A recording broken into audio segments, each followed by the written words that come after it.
तेरा पहला ससुराल है।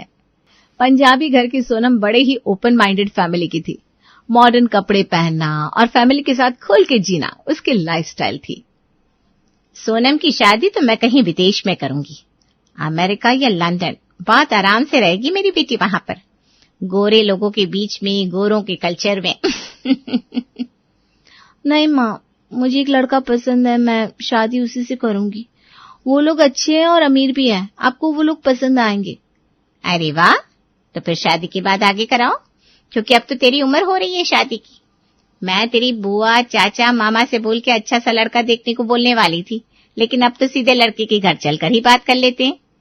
सोनम अपनी माँ की बात से खुश हो जाती है और अपने बॉयफ्रेंड मयंक से अपनी माँ की बात कराती है। बेटा मयंक, हमें तो पता आज चला तुम दोनों के बारे में। मैं तो उसकी शादी तय करने के लिए लड़का देख रही थी। अब अगर तुमको इससे शादी करनी है तो अपने पापा को बोलो हमारे घर रिश्ता भेजे।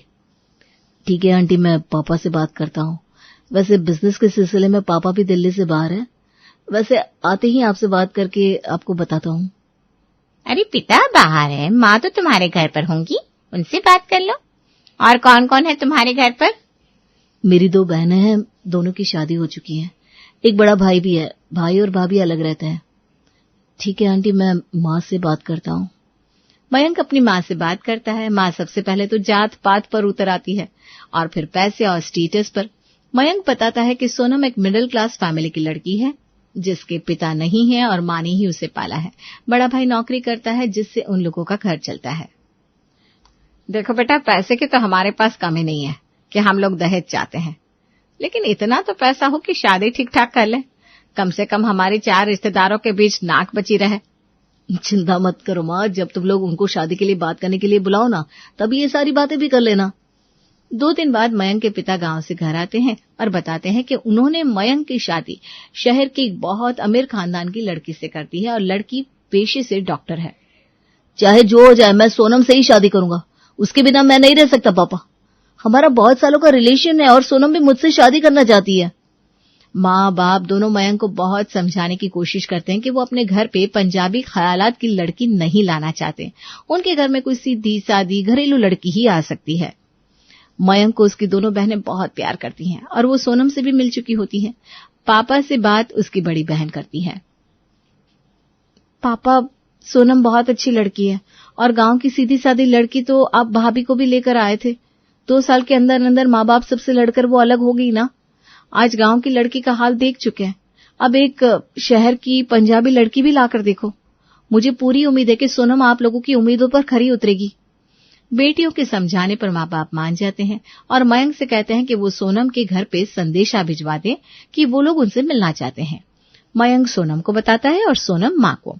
फिर क्या था, सोनम की माँ और भाई सोनम के होने वाले ससुराल रिश्ता लेकर जाते हैं, जहाँ सोनम के होने वाले ससुर कहते हैं, देखिए हमारी बड़ी बहू तो बहुत अच्छी है, हमें छोटी भी वैसी चाहिए। वैसे तो इसके लिए बड़े बड़े घरों से रिश्ते आ रहे थे, लेकिन इसने जिद पकड़ ली है कि वो शादी आपकी बेटी से ही करेगा। आप अपनी बेटी को समझा दीजिए कि इस घर के कुछ कायदे कानून है।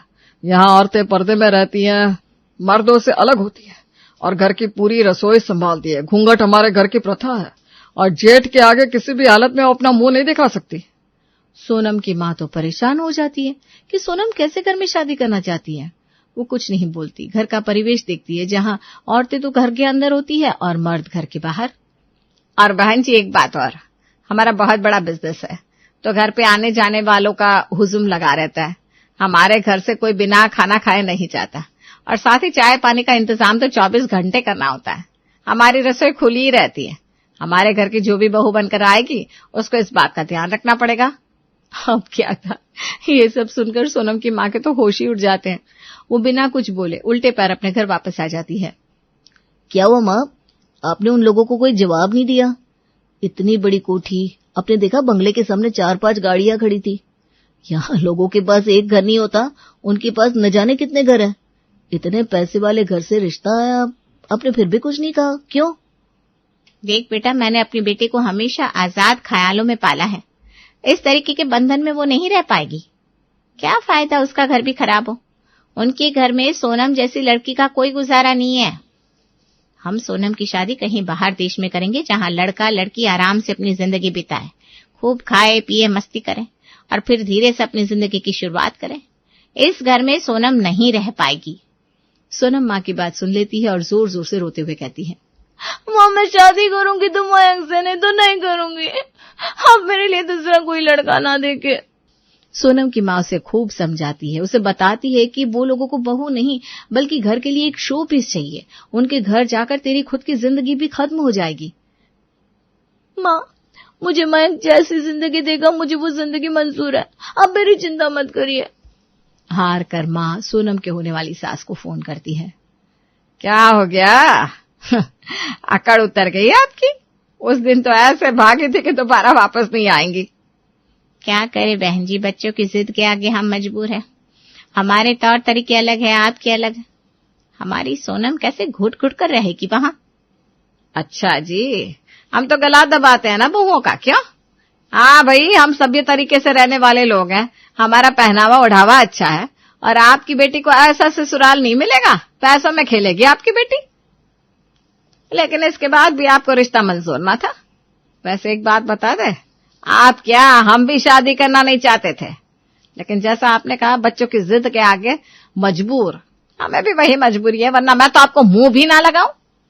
सोनम की माँ सोनम को समझाने की बहुत कोशिश करती है, लेकिन उसकी कुछ समझ में नहीं आता। आखिर सोनम और मयंक की शादी हो ही जाती है। शादी के अगले दिन सारा दिन पड़ी रहती है, फ्री का खाना खाने आई है क्या घर पे? तेरे घर पर खाना नहीं मिलता था? शादी करने का शौक था तो कहीं और करती, मेरा लड़का क्यों फंसाया तूने? सोनम हैरान होकर मयंक की ओर देखती है। अरे यार सॉरी, वो ना माँ की आदत है, भाभी के साथ भी ऐसा ही करती थी। माँ की थोड़ी जबान ही कड़वी है, मैनेज करो ना यार प्लीज। यार सुबह सुबह गालियां कौन देता है? सुबह सुबह तो म्यूजिक बजता है, डांस करते हैं, अच्छा ब्रेकफास्ट फैमिली के साथ बैठकर करते हैं, और ये क्या हो रहा है यहाँ पर? मयंक जो पूरा अपने माँ और पिता की बोली ही बोलता है। ये सब फोड़ता नहीं है मेरे घर में, ऐसा ससुराल तुमको ढूंढे नहीं मिलेगा। हमारे घर पर संस्कार है, संस्कार। सुबह उठकर नहा धोकर पूजा पाठ होती है, रसोई में काम होता है, नाचना गाना म्यूजिक होटल का डिस्को ये सब नहीं होता मेरे घर पर। सोनम मयंक की बात सुनकर हैरान हो जाती है कि आखिर ये वही मयंक है जो इतने वादे और इतने प्यार से बातें किया करता था। एक रोज सोनम मयंक और उसकी माँ के बीच की बात सुन लेती है। देख मयंक, सर पे मत चढ़ाना, बारीक पड़ जाएगा, और इसके मायके तो कभी भी नहीं जाएगा। तो मायके वालों को पता होना चाहिए कि दामाद की इज्जत होती है, उनके दरवाजे का कुत्ता मत बन जाना। सोनम कुछ रिएक्शन देती उससे पहले ही ससुर की आवाज उसके कान तक आती है।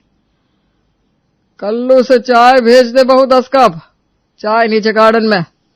इससे पहले कि वो पति से बात करती किचन में जाकर 10 कप चाय बनाती है और नौकर से गार्डन में चाय भेजती है। सोनम का दिमाग सास की बातों में ही घूम रहा था। चाय में वो चीनी डालना भूल जाती है कि उतने में ही फिर ससुर की आवाज आती है। अरे क्या फेंकी चाय बनाई है, यहाँ कोई मरीज नहीं है, जाओ चाय दोबारा बनाकर लाओ। घर में हड़कंप मच जाता है कि ससुर गुस्से में है। सास सीधे किचन में जाती है जहां सोनम खड़ी थी। ऐसा भरा पूरा ससुराल तुझे कहीं ना मिलता, सारा दिन हमारे घर में हलचल रहती है, कैसे चाय बनाकर दे दी तूने? तुझे पता है पूरी कॉलोनी में सब हमारे घर आते हैं चाय पीने, पर अगर ऐसी चाय बनाएगी तो कल से कोई पूछेगा भी नहीं। अच्छा ससुराल मिला है तो कदर कर ले। बहू का तो मन करता है कि सास का मुंह नोच ले, लेकिन वो शांत हो जाती है। ससुर का डर बहू के मन में बसा था। रात को कमरे में सोनम मयंक से बात करती है। क्या कह रही थी तुम्हारी अम्मा? मेरे घर नहीं जाना शादी की बात? क्या मैं अकेले आना जाना करूंगी मायके में?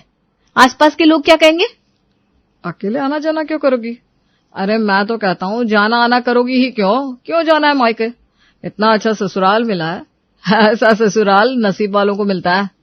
हाँ वो तो मैं ही जानती हूँ कैसा नसीब वाला ससुराल है, मुंह मत खुलवाओ मेरा, समझे? मयंक जिसको उसकी माँ रोज ससुराल और पत्नी को दबा के रखने की नसीहत देती है, वो सोनम की बात सुनकर भड़क जाता है। मुंह न खुलवाओ मतलब?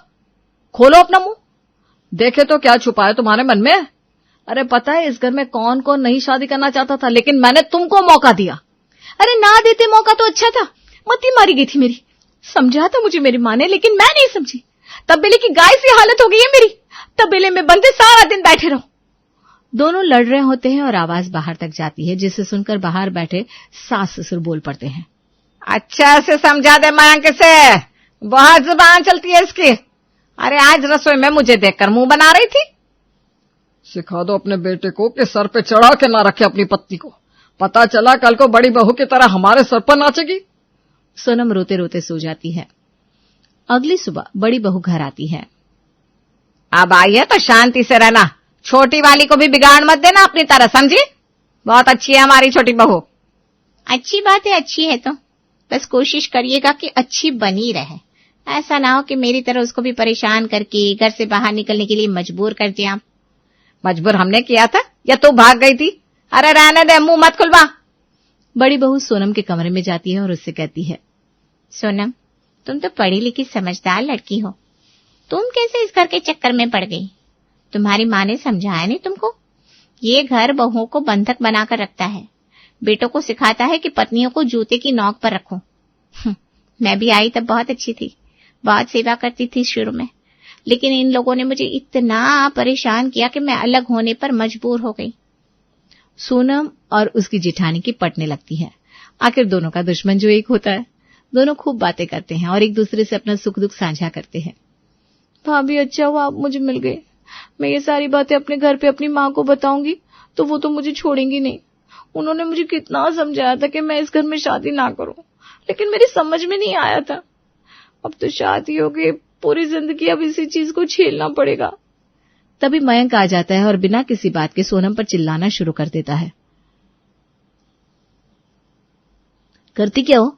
सारा दिन खाती रहती हो और तुम्हारे बस की तो है नहीं कि तुम 4 पैसे कमा लो, और जो पैसे लेकर हम घर पर आते हो उसकी भी बर्बादी करती हो। तुम्हारी जैसी लड़कियों को तो रोज सुबह शाम मारो तभी ठीक रहती है। सोनम जोर जोर से रोने लगती है। उसने कभी अपने मायके में ऐसा माहौल नहीं देखा था। उसे समझ में नहीं आता कि वो क्या करे। वह हार कर अपनी माँ को फोन करती है।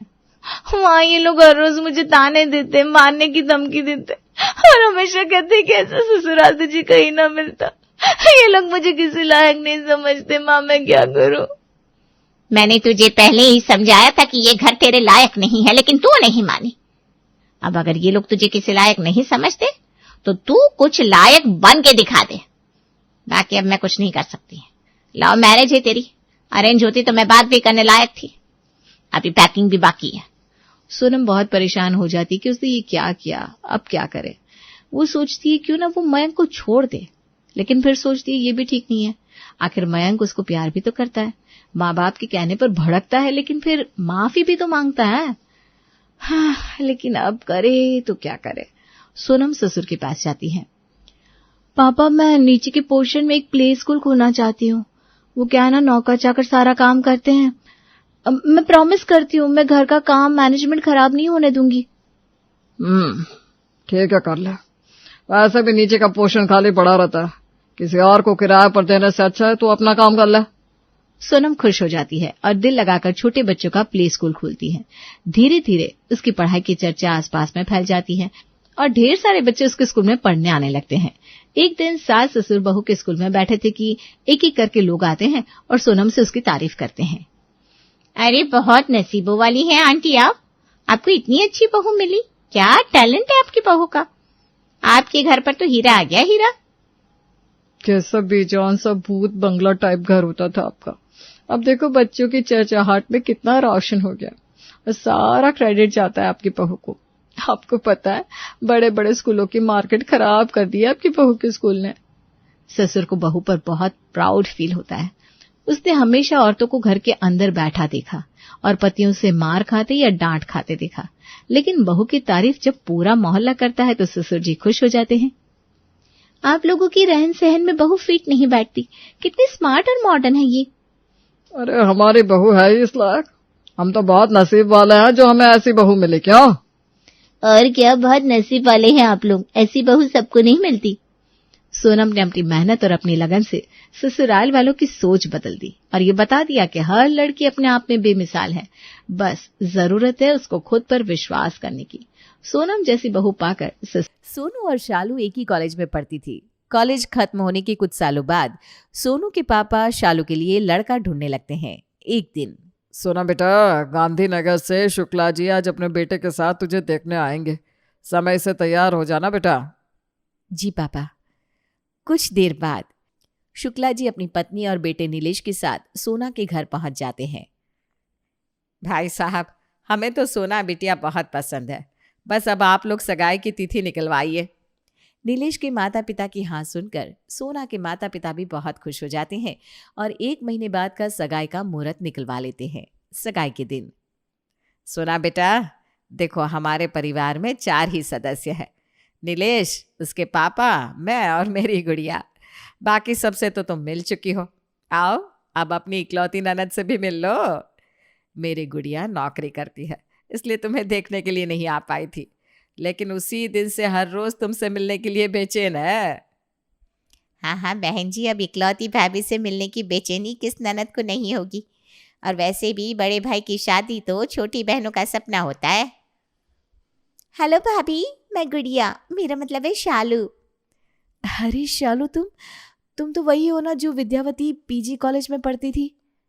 ओ माय गॉड, तुम तो वही सोना हो। मैंने कभी सोचा भी नहीं था इस तरह इतने सालों बाद फिर से मुलाकात होगी। गुड़िया बेटा, अच्छी बात है कि तुम दोनों पहले से एक दूसरे को जानती हो, लेकिन अब सोना तुम्हारी बड़ी भाभी है और अब से कभी भी तुम इसे नाम से नहीं बुलाओगी, समझी? ठीक है माँ, जैसा आप कहें। जब से सोना को ये पता चला था कि शालू ही उसके होने वाली ननद गुड़िया है, उसके मन को मानो एक तसल्ली से मिल गई थी। अब मैं बहुत खुश हूँ माँ। पहले मेरे मन में ना यही डर समाया हुआ था कि नीलेश का परिवार न जाने कैसा होगा, मैं वहां जाकर एडजस्ट कर भी पाऊंगी या नहीं। लेकिन जब से मुझे पता लगा है कि गुड़िया मेरी ननद है, मेरे मन का सारा डर ही दूर हो गया है। शादी के बाद भाभी चलो आज आपकी सारी साड़ियाँ देखते हैं। मुझे ना सुंदर सुंदर साड़ियाँ पहनने का बहुत शौक है। मैं तो शादी के बाद हर रोज सिर्फ साड़ी ही पहनने वाली हूँ। अरे सहेली के भाई से शादी हो गई, इसका मतलब ये नहीं कि तुम ये भूल जाओ कि तुम अपने मायके में नहीं ससुराल में हो। अरे महारानी, अब पाल के छोड़कर थोड़ा घर के काम में भी हाथ बटाया करो। चलो 5 मिनट के अंदर ये सब समेट कर रसोई में आ जाओ, बहुत सारा काम पड़ा हुआ है। इतना कहकर सास शीला तो वहां से चली जाती है, लेकिन सास के कड़वे वचन सुनकर सोना की आंखों में आंसू आ जाते हैं। अरे भाभी क्या हुआ? अभी तो आप इतनी खुश थी, अचानक से आपकी आंखों में आंसू क्यों आ गए? तुम नहीं समझोगी शालू, तुमने देखा नहीं कैसे मम्मी जी मुझे खरी खोटी सुनाकर चली गई। अरे भाभी, इतनी सी बात से आपकी आंखों में आंसू आ गए? मम्मी है, कह देती है, इसमें इतना नाराज होने वाली क्या बात है? अरे मम्मी तो मुझे भी पता नहीं क्या क्या कुछ सुनाती रहती है। आप ना बिना वजह छोटी छोटी बातों पर हर्ट मत हो जाना। चलो अब आंसू पोंछ लो और किचन में चलो, मैं भी आपकी मदद करवा देती हूँ। सोना अपने कमरे में फैली हुई साड़ियों को समेटकर जल्दी जल्दी वापस अलमारी में रख देती है और सास के कहे अनुसार रसोई में जाकर खाना बनाने लगती है। अच्छा भाभी लाओ, सब्जी मैं काट देती हूँ, तब तक आप बाकी के काम देख लो। ठीक है शालू। अच्छा मैं चाय बना रही हूँ, तुम पियोगी? भाभी चाय पीऊंगी तो काली हो जाऊंगी। आपकी शादी हो गई है, आप पी लो चाय। सोना चाय बनाकर जैसे ही पीने बैठती है, उसकी सास शीला वहां आ जाती है। शीला देखती है कि उसकी बेटी शालू सब्जियां काट रही है और बहू आराम से चेयर पर बैठकर कॉफी पी रही है। अरे बहू, क्या यही सीख कर आई हो तुम अपने मायके से? लगता है तुम्हारी माँ ने ससुराल में रहने के तौर तरीके नहीं सिखाए। क्या हुआ मम्मी जी, मुझसे कोई गलती हो गई क्या? गलती? अरे बहू, तुम्हारी ननद काम कर रही है और तुम सिठानियों की तरह बैठी चाय गटक रही हो, यह कौन सा तरीका हुआ? अरे हमारे जमाने में ननद के सामने सर से पल्लू नहीं उतरता था, और भाभी के रहते ननद काम करे, ऐसा अनर्थ तो हमने कभी नहीं होने दिया। और एक तुम हो, बेशर्म की तरह पैर पर पैर चढ़ाए बैठी हो। मम्मी जी, मैंने शालू को कोई काम करने को नहीं कहा था, वो खुद ही मेरी मदद करना चाहती थी। अरे सहेली ननद बन गई, इसका मतलब ये नहीं होता बहू कि तुम अपने संस्कार और अदब ही भूल जाओगी। माँ के जाने के बाद शालू देखती है कि भाभी का चेहरा लटक गया है। अरे भाभी, एक बार फिर आपके चेहरे पर 12 बज गए। अब ऐसी भी क्या बात हो गई कि आप इतनी उदास हो गई? तुमने सुना ना शालू, मम्मी जी ने अभी अभी मुझे कितना सुनाया। क्या मैंने तुमसे कहा था कि तुम आकर मेरे साथ किचन में काम करो? तुम खुद ही तो आई थी। क्या मैं दोस्त होने के नाते तुम्हारा फायदा उठा रही हूँ? क्या सचमुच में मैं इतनी बुरी हूँ शालू? अरे अरे भाभी, आप तो पल भर में तिल का ताड़ बना लेती हो। ऐसी भी क्या बड़ी बात हो गई? मैंने आपको कहा ना, मम्मी की आदत है सबको टोकते रहने की। अरे मम्मी की बात को कोई दिल पर लेता है क्या? आपकी तो आदत हो गई छोटी छोटी बातों को दिल से लगाने की। क्या मेरी आदत हो गई है? तुम्हारा मतलब है कि मैं गलत हूँ?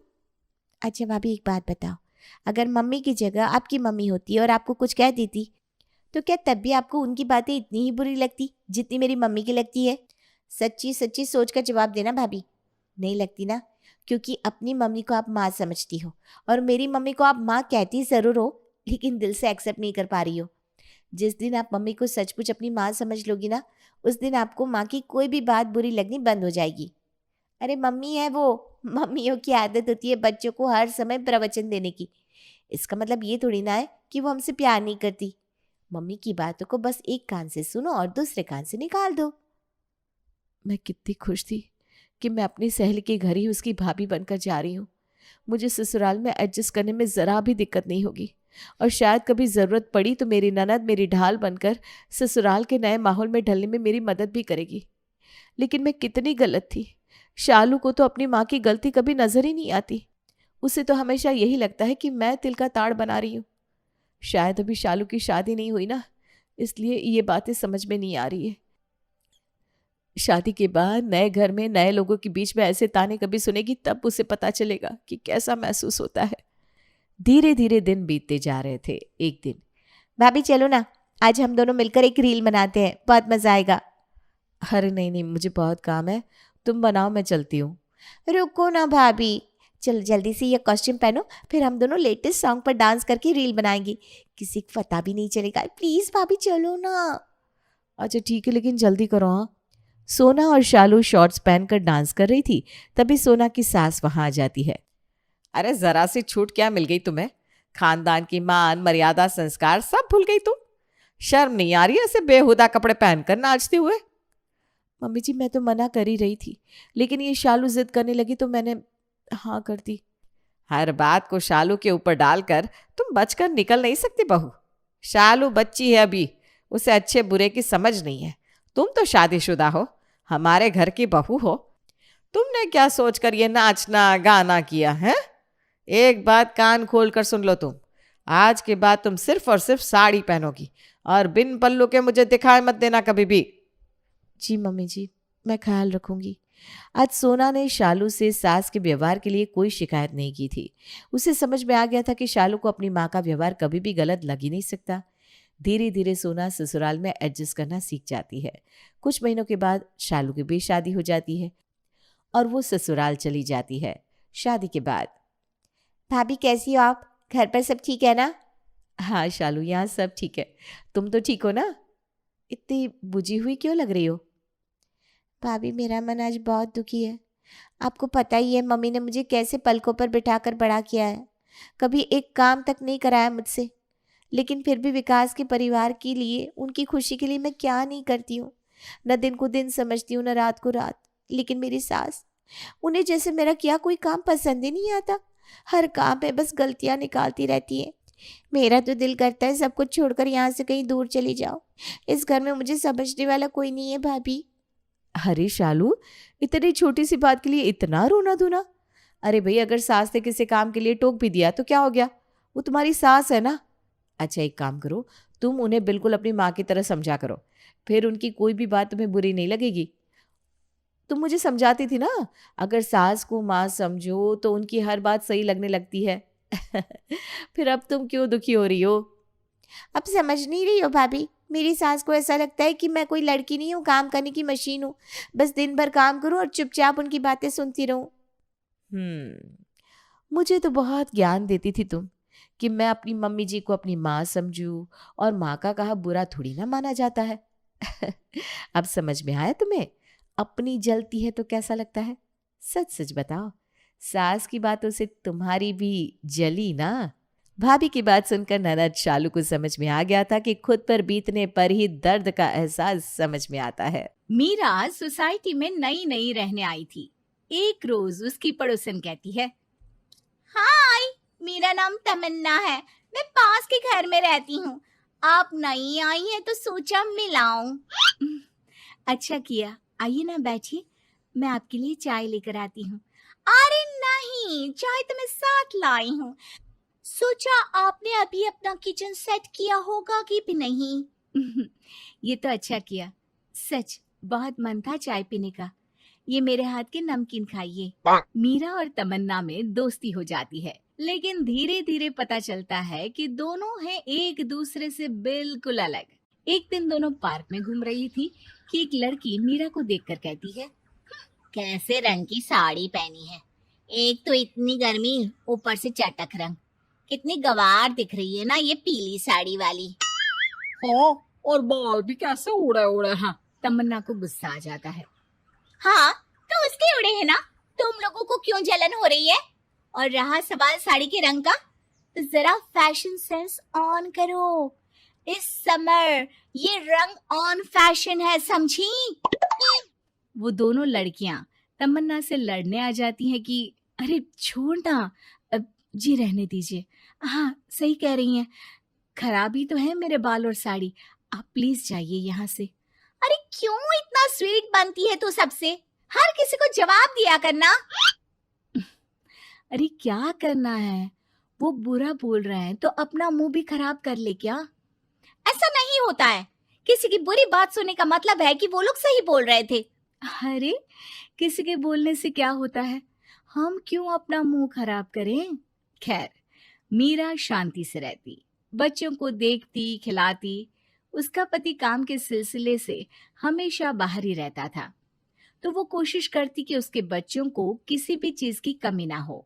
एक रोज सास कहती है, अरे सारा दिन बच्चों में लगी रहती है। पता है बेटा यहाँ नहीं रहता मेरा, लेकिन मजाल है कि ये मेरा ख्याल रख ले। माफ करिए माँ जी, वो मयंक को स्पीच थेरेपी दिलाने ले गई थी, मैं अभी आपकी चाय बना देती हूँ। अरे चाय नहीं चाहिए, चाय पिला पिला कर मार दे तू। तेरे बाप ने बोला था कि शादी के वक्त 2 लाख देने के लिए, अभी तक 1 लाख दिए हैं, बाकी के पैसा कब देगा? बच्चे हो गए लेकिन दहेज पूरा नहीं दिया। माँ जी, वो पैसे उन्होंने मयंक के पापा को बिजनेस लगाने में जो मदद की थी ना, उसमें दे दिए थे। अरे वाह जी वाह, उसमें तो देना ही पड़ेगा ना, वो तो अलग से पैसे थे। तू रोज खाती है पीती है, उसके पैसे कहाँ से आएंगे? और ये तेरे बच्चे। तभी मीरा को गुस्सा आ जाता है। वो सास को आंख दिखाती है और सास कुछ सोचकर वहां से निकल जाती है। तभी वहां मीरा की दोस्त आ जाती है। क्या कह रही थी? कौन से पैसे ले लिए तेरे पापा ने? मीरा मुस्कुरा देती है।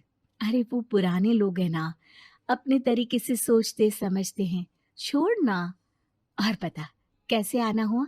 अरे तेरा कुछ नहीं हो सकता। मेरी सास होती ना तो ऐसा मुंह तोड़ जवाब देती कि देखती ही रह जाती। मीरा मुस्कुरा देती है। मीरा सारा दिन घर का काम करती, शाम को तमन्ना के साथ अपने बच्चों को लेकर पार्क में जाती, जहां दोनों के बच्चे मिलजुल कर खेलते। अच्छा तमन्ना, मैं कुछ दिन बिजी रहूंगी, हस्बैंड आ रहे हैं ना, तो अगर मैं ना आ सकूं तो तुम आ जाना बिना कुछ सोचे। मीरा घर आ जाती है जहां पति पहले से ही मौजूद होता है। तो मोहतरमा, वक्त मिल गया पति के लिए? अरे आप तो कल आने वाले थे ना? हाँ, लेकिन सरप्राइज देने की सोचा तुमको। कहाँ गए थे बच्चों के साथ? अरे बस पार्क तक गई थी बच्चों को खिलाने के लिए। वैसे अगर आपने सरप्राइज नहीं दिया होता तो मैं कुछ स्पेशल बनाती आपके लिए। अरे तुम्हारे हाथ की तो सिंपल दाल भी स्पेशल होती है। कुछ भी बना लो मीरा। मीरा का पति उससे बहुत प्यार करता था, वो उसे समझता था, लेकिन कभी कभी उस पर गुस्सा भी हो जाता था। अरे घर पर कोई है? कहाँ है मीरा? तभी तमन्ना के कान में मीरा के पति की आवाज आती है। यार बच्चे बच्चे, हमेशा तुम्हारा ध्यान बच्चों पर रहता है। चलो ठीक भी है, लेकिन मेरा भी तो सोचो। तुम्हें कौन सी शर्ट साफ करने को कहा था और तुमने कौन सी कर दी? यार पता नहीं ध्यान कहाँ रहता है तुम्हारा। जरा सी भी स्मार्टनेस नाम की चीज नहीं है, न बोलना आता है न समझना। मुझे आपने सफेद शर्ट साफ करने को कहा था, ये सफेद ही तो है। अरे पागल औरत, मुंह से सफेद निकल गया होगा, ये नीली करनी थी। लेकिन तुम खुद की अकल लगाओ तब ना पता चले कि कौन सी करनी है। तमन्ना बाहर खड़ी सब सुन रही थी। उसने वहां से निकल जाने में ही भलाई समझी, लेकिन अगले रोज पार्क में। देखो मुझे गलत मत समझना, मैं ये नहीं कह रही हूँ कि तुम अपने पति से लड़ो या उसका मुंह तोड़ दो, लेकिन अपनी बात रखना तो सीखो। जमाना ऐसा नहीं है कि कोई किसी को कुछ भी सुना दे और अगला चुप रहे। चुप रहना ठीक है, लेकिन एक लेवल तक। मैं समझ रही हूँ तमन्ना, लेकिन मेरा नेचर कभी रहा ही नहीं। हाँ, मुझे भी गुस्सा आ जाता है, लगता है गलती कहाँ है, पर समझ में ही नहीं आता कि बोलूं क्या। खैर, बात आई गई हो जाती है। एक दिन मीरा के घर में बैठ तमन्ना और मीरा चाय पी रहे होते हैं कि वहां मीरा का बेटा रोते हुए आता है। मीरा घबरा जाती है। क्या हुआ बेटा? बेटे का रो रो कर बुरा हाल होता है। वो सिसकियां भर रहा होता है। क्या हुआ बेटा, कुछ तो बताओ। तभी पीछे से मीरा की बेटी भी आ जाती है। क्या हुआ भाई को बेटा? माँ, नीचे एक अंकल ने उसकी हंसी उड़ाई, उसे तोतला बोला। मीरा को बेटी की बात सुनकर गुस्सा आ जाता है। वो दौड़कर पार्क में बेटी के साथ जाती है। तमन्ना भी मीरा के पीछे जाती है। कौन थे अंकल? हाँ, वो लाल शर्ट वाले। क्या आपने मेरे बेटे को तोतला बोला? हाँ, क्योंकि वो तोतला रहा था। तोतला कहेगा। मीरा गुस्से से लाल हो जाती है और जोर जोर से चिल्लाने लगती है। मजाक समझा है क्या? किसी बच्चे के तोतलेपन को दूर करने के लिए माँ कितनी मेहनत करती है। मैं रोज उसे सबके सामने बोलने के लिए प्रेरित करती हूँ। बड़ी मुश्किल से मेरे बेटे ने बोलना सीखा है, उसे भी चुप करा दिया आपने। क्यों? मुझे माफ कर दीजिए। आपका बच्चा होता तो क्या उसका भी आप ऐसे ही मजाक उड़ाते? देख लीजिए मिस्टर, साफ बता दे रही हूँ, भूल से भी मेरे बच्चों का मजाक उड़ाने की कोशिश की तो बहुत ज्यादा बुरा हो जाएगा। तमन्ना दूर खड़ी मीरा का ये रूप देख रही होती है।